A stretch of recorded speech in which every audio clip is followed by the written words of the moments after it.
నర్సయ్య కూడా ధరణి బాధితుడే. తన 2 ఎకరాల భూమి ధరణిలో చూపించడం లేదని 2 ఏళ్లుగా తిరుగుతున్న మాజీ ఎమ్మెల్యే సెక్రటేరియట్ లో రెవెన్యూ మంత్రిని కలిసి పరిష్కరించాలని వినతి.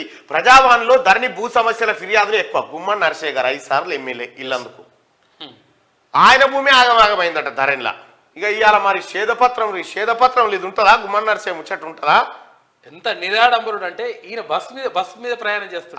ఎమ్మెల్యే అయినాక కూడా బస్సులు ఆటోలు ఎక్కిపోతాడు. నిజంగా తెలంగాణ రాష్ట్రం అన్ని ఆర్టీసీ బస్సులకు అప్పుడు ఉంటుండే ఎమ్మెల్యే ఎంపీ అని రాసి ఉంటుండే, సీట్ ఒకటి సపరేట్ గా, జడ్పీటీసీ ఎమ్మెల్యే ఈ అని రాసి ఉంటుండే. ఇప్పుడు ఉందో లేదో నాకు తెలియదు కానీ ఆ సీటును పక్కా వాడుకున్నాడు గుమ్మడి నర్సయ్య. గుమ్మడి నర్సయ్య గారు ఆయన ఆదర్శవంతమైన ఎమ్మెల్యే, ఆదర్శవంతమైన రాజకీయ నాయకుడు. అయితే ఆయన భూమికి ఎసరు పెట్టిండట కేసీఆర్ అప్పట్లో. జర నా భూమి సమస్యను పరిష్కరించమని రెవెన్యూ మంత్రిని కలిసి పరిష్కరించాలని ఆయన వినతి పత్రం ఇచ్చుకున్నాడు.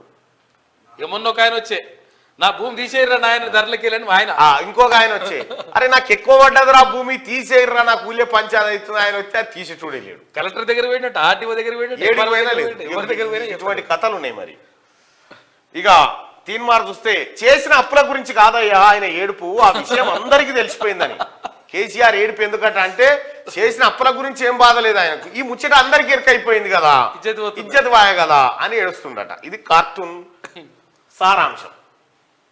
ఇది వెలుగు దినపత్రిక. ఇక ఒకసారి ఆంధ్రజ్యోతి దినపత్రికలో ఉన్నటువంటి వార్తలు చూద్దాం.